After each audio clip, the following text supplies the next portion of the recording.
የጆን ዳንኤልን የኢንስታግራም ቅኔ አያችሁት እንዴ ወገን?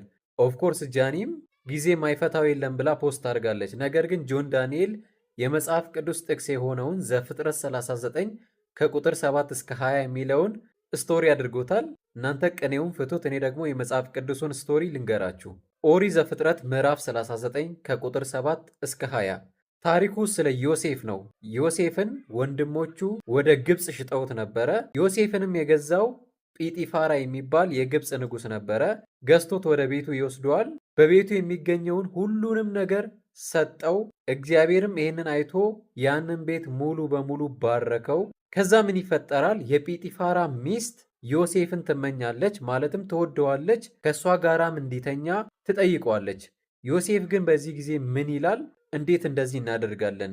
ጌታዬ በቤቱ ያለውን ሁሉን ነገር ሰጥቶኝ በሁሉ ነገር ላይ ሾሞኝ አንቺ ሚስቱ ስለሆንሽ እንጂ ከአንቺ በቀር ሁሉን ነገር ሰጥቶኝ እንዴት እሱ ላይ እንደዚህ አይነት ነገር አደርጋለሁ? በዚሁ አጋጣሚ ደግሞ አንድ የሚያስደንቅ ቃል ይናገራል። እንዴት በእግዚአብሔር ፊት ኃጢአትን እሰራለሁ የሚል። የጲጢፋራ ሚስት ግን ያን ቀን እምቢ ቢላትም በየቀኑ ይህንን ነገር ደጋግማ ትጠይቀዋለች። ዮሴፍ ግን ሁል ጊዜ መልሱ አንድና አንድ ብቻ ነው፣ አይሆንም የሚል። ከዛ የሆነ ቀን ምን ይፈጠራል?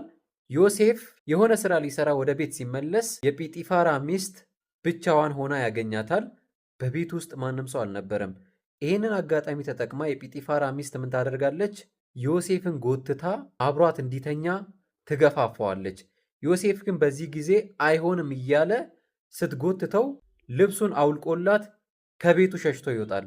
እቺ ሴት በዚህ ጊዜ ምን ታደርጋለች? የቤቱን ሰዎች ትጠራና ይሄ ሰውዬ ሊደፍረኝ ሞክሮ ነበረ፣ እኔ ግን ስጮህ እንደምታዩት ልብሱን ጥሎ ከዚህ ጠፍቷል ብላ ትነግራቸዋለች። ልክ ለእነሱ እንደነገረቻቸው ባለቤቷ ጲጢፋራም ሲመጣ ይህንን ታሪክ ለእሱም ትነግረዋለች። በዚህ ጊዜ ጲጢፋራ በጣም ይቆጣና ዮሴፍን እስር ቤት ያስገባዋል።